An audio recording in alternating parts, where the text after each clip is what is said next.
शुरू करेंगे। प्रथम अध्याय।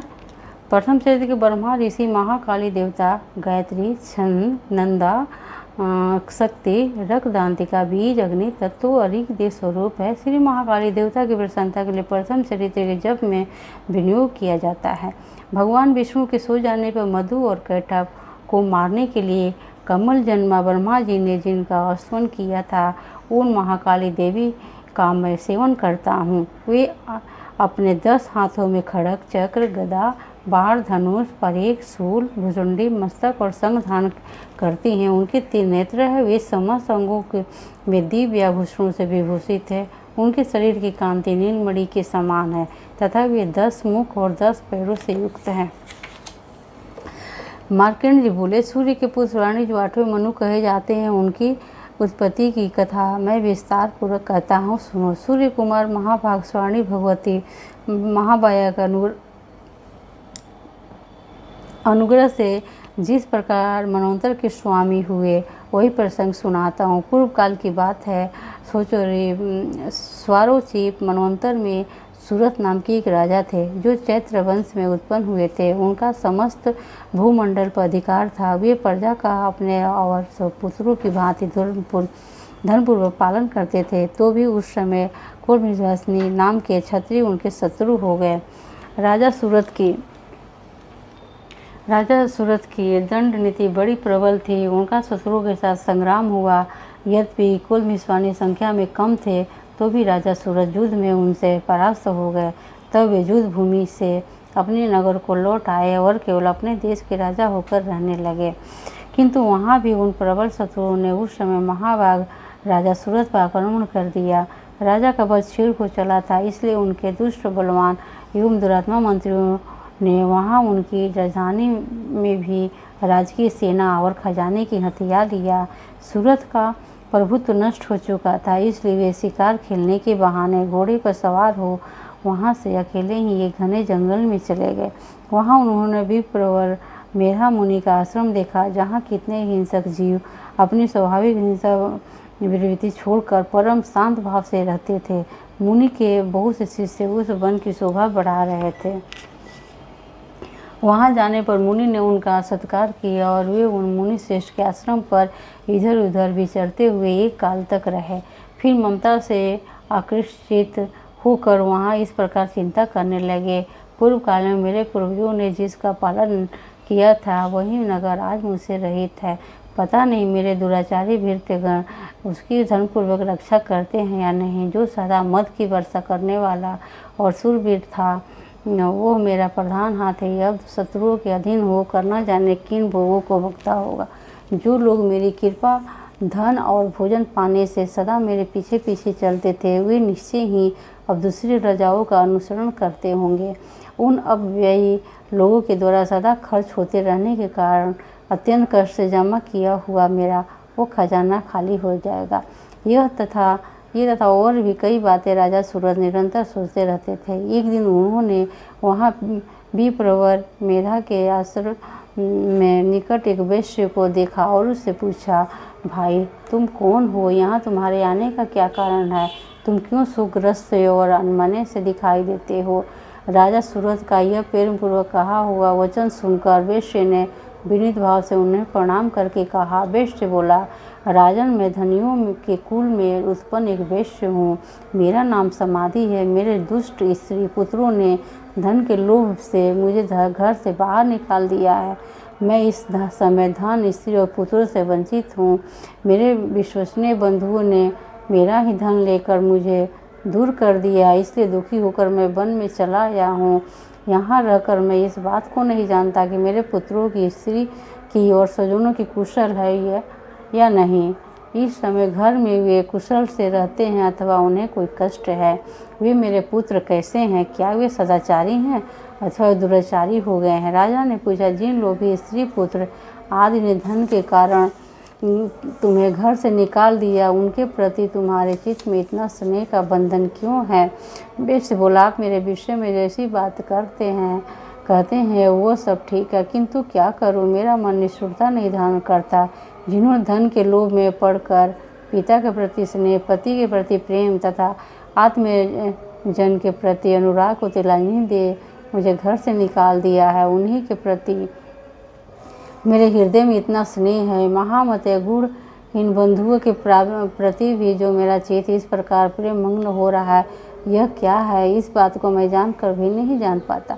उनके लिए मैं लंबी सांसें ले रहा हूँ और मेरा हृदय अत्यंत दुखित हो रहा है। उन लोगों में प्रेम का सर्वथा अभाव है, तो भी उनके प्रति जो मेरा मन निष्ठुर नहीं हो पाता है, इसके लिए क्या करो।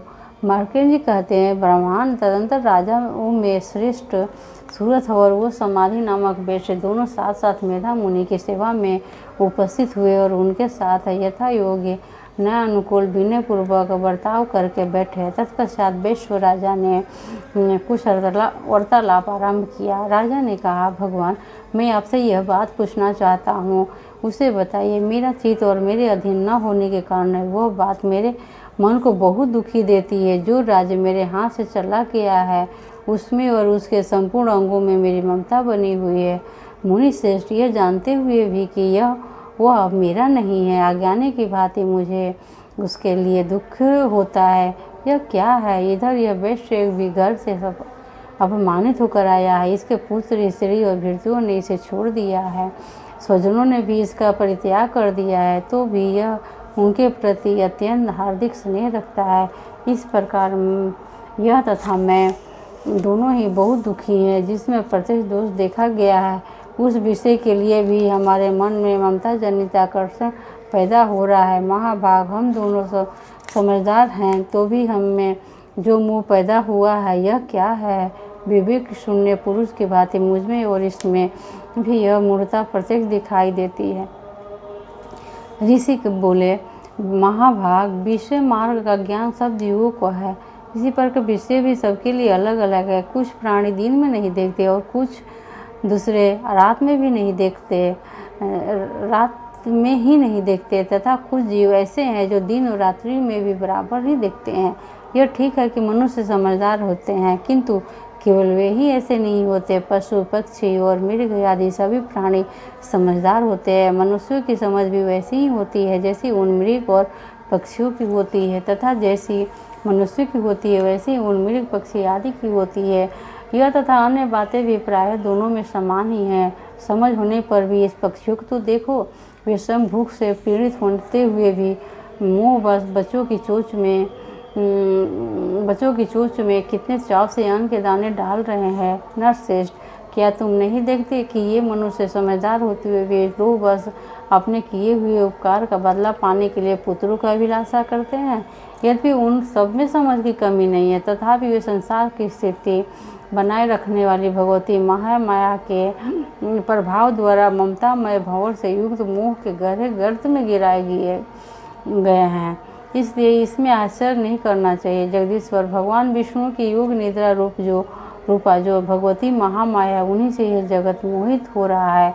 वे भगवती महामाया देवी ज्ञानियों के भी चित्त को बलपूर्वक खींचकर मुंह में डाल देती हैं। वे ही संपूर्ण चराचर जगत की सृष्टि करते हैं, तथा वे ही प्रसन्न होने पर मनुष्यों को मुक्ति के लिए वरदान देती हैं। वे ही परा विद्या, संसार बंधन और मोक्ष के हेतु भूता सनातनी देवी तथा संपूर्ण ईश्वरों की भी अधीश्वरी हैं।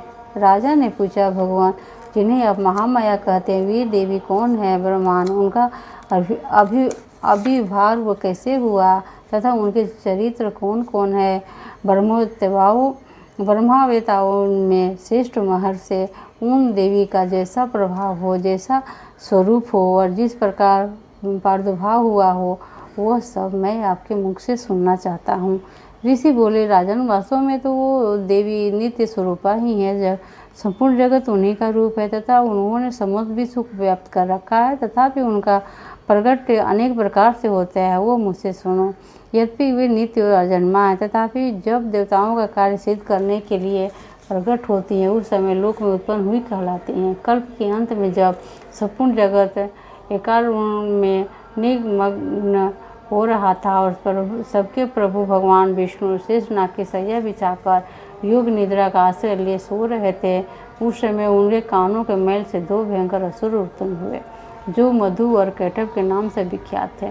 वे दोनों ब्रह्मा जी के वध करने को तैयार हो गए, भगवान विष्णु के नाभि कमल में विराजमान प्रजापति ब्रह्मा जी ने जब उन दोनों भयानक असुरों को अपने पास आया और भगवान को सोया हुआ देखा, तब एकाग्रित होकर उन्होंने भगवान विष्णु को जगाने के लिए उनके नेत्रों में निवास करने वाली योग निद्रा का वास्तव आरंभ किया, जो इस विश्व की अधीश्वरी, जगत को धारण करने वाली और संसार का पालन और संहार करने वाली तथा तेज स्वरूप भगवान विष्णु की अनुपम शक्ति है। उन्हें भगवती निद्रा देवी की भगवान ब्रह्मा स्तुति करने लगे। ब्रह्मा जी ने कहा, देवी तुम ही स्वाहा, तुम ही स्वधा और तुम ही वष्टकार हो। स्वर भी तुम्हारे ही स्वरूप है। तुम ही जीवनदायिनी सुधा हो। नित्य अक्षर प्रणव में अकार, उकार, मकार इन तीनों मात्राओं में रूप में तुम ही स्थित हो तथा इन तीन मात्राओं के अतिरिक्त जो बिंदु रूपा नित्य अर्ध मात्रा है, जिसका विशेष रूप से उच्चारण नहीं किया जा सकता, वो भी तुम ही हो। देवी तुम ही संध्या, सावित्री तथा परम जननी हो। देवी तुम ही इस विश्व ब्रह्मांड को धारण करती हो। तुमसे ही इस जगत की सृष्टि होती है, तुम ही से इसका पालन होता है और सदा तुम ही कल्प के अंत में सबको अपना ग्रास बना लेती हो। जगन्मयी देवी, इस जगत की उत्पत्ति के समय तुम सृष्टि रूपा हो, पालन काल में स्थिति रूपा हो तथा कल्पांत के समय संहार उद्धार करने वाली हो। तुम ही महाविद्या, महामाया, महामेधा, महास्मृति, महामोह रूपा महादेवी और महासूरी हो। तुम ही तीनों गुणों को उत्पन्न करने वाले सबकी प्रकृति हो। भयंकर कालरात्रि, महारात्रि और मोहरात्रि भी तुम ही हो। तुम ही श्री, तुम ही ईश्वरी, तुम ही और तुम ही बोध स्वरूपा बुद्धि हो। लज्जा, पुष्टि, तुष्टि, शांति और क्षमा भी तुम ही हो। तुम खड़ग धारणी, शूल धारणी, घोर रूपा तथा गदा, चक्र, शंख और धनुष धारण करने वाली हो। बाण, भुसुंडी और परेग ये भी तुम्हारे अस्त्र हैं। तुम सौम्य और सौम्यतर हो। इतना ही नहीं, जितने भी सौम्य एवं सुंदर पदार्थ हैं, उन सब की अपेक्षा तुम अत्यधिक सुंदर हो। पर और पर सबसे परे रहने वाली परमेश्वर तुम ही हो। सत्स्वरूपे देवी, कहीं भी सत असत रूप जो कुछ वस्तुएं हैं और उन सब की जो शक्ति है वह तुम ही हो। ऐसी अवस्था में तुम्हारी स्तुति क्या हो सकती है? जो इस जगत की सृष्टि, पालन और संहार करते हैं, उन भगवान को भी जब तुमने निद्रा का दिन कर दिया है, तब तुम्हारी स्तुति करने में यहाँ कौन असमर्थ हो सकता है? मुझको, भगवान शंकर को तथा भगवान विष्णु को भी तुमने ही शरीर धारण करवाया है, अतः तुम्हारी स्तुति करने की शक्ति किसमें है? देवी तुम जो तो अपने इस उदार प्रभाव से प्रशंसित हो। ये जो दोनों दुर्धर असुर और मधुकैटभ है, इनको मुंह में डाल दो और जगदीश्वर भगवान विष्णु को शीघ्र ही जगा दो। साथ ही इनके भीतर ही इन दोनों महान असुरों को मार डालने की बुद्धि उत्पन्न कर दो। ऋषि कहते हैं, राजन, जब ब्रह्मा जी ने वहाँ मधुर कैटभ को मारने के उद्देश्य से भगवान विष्णु को जगाने के लिए तमोगुण के अधिष्ठात्री देवी योग निद्रा की इस प्रकार स्तुति की, तब वे भगवान के नेत्र, मुख, नासिका, बाहु, हृदय और वक्षस्थल से निकलकर अव्यक्त जन्मा ब्रह्मा जी की दृष्टि के समक्ष खड़ी हो गई। युग निद्रा से मुक्त होने पर जगत के स्वामी भगवान जनार्दन उस एकारुण के जल में शेषनाग की सैया से जाग उठे। फिर उन्होंने उन दोनों असुरों को देखा। वे दुरात्मा मधुर कैटभ अत्यंत बलवान तथा पराक्रमी थे और क्रोध से लाल आंखें किए ब्रह्मा जी को खा जाने के लिए उद्योग कर रहे थे। तब भगवान श्री हरि ने उठकर उन दोनों के साथ 5000 वर्षों तो केवल बाहु युद्ध किया। वे दोनों भी अत्यंत बल के कारण उन्मत्त हो रहे थे। इधर महामाया ने भी उन्हें मुंह में डाल रखा था, इसलिए भगवान विष्णु से कहने लगे, हम तुम्हारी वीरता से संतुष्ट हैं, तुम हम लोगों से कोई वर मांगो। श्री भगवान बोले, यदि तुम दोनों मुझ पर प्रसन्न हो तो अब मेरे हाथों से मारे जाओ। बस इतना सा ही मैंने वर मांगा है, यहाँ दूसरे किसी वर से क्या लेना है। ऋषि कहते, इस प्रकार धोखे में आ जाने पर जब उन्होंने संपूर्ण जगत में जल ही जल देखा, तब कमल नयन भगवान से कहा, जहाँ पृथ्वी जल में डूबी हुई न हो, जहाँ सूखा स्थान हो, वहीं हमारा वध करो। ऋषि कहते, तब तथा सुखा का शंख, चक्र और गदा धारण करने वाले भगवान ने उन दोनों के मस्तक अपनी जांघ पर रखकर चक्र से काट डाले। इस प्रकार ये देवी महामाया ब्रह्मा जी की स्तुति करने पर स्वयं प्रकट हुई थी। अब पुनः तुमसे उनके प्रभाव का वर्णन करता हूँ, सुनो। इस प्रकार श्री मार्कंडेय पुराण में स्वर्णिक मनवंतर की कथा के अंतर्गत देवी महात्म्य में मधुकैटभ नामक पहला अध्याय पूरा हुआ। जय माता दी। प्रेम से बोलो जय माता दी। सारे बोलो जय माता दी, जय माता दी।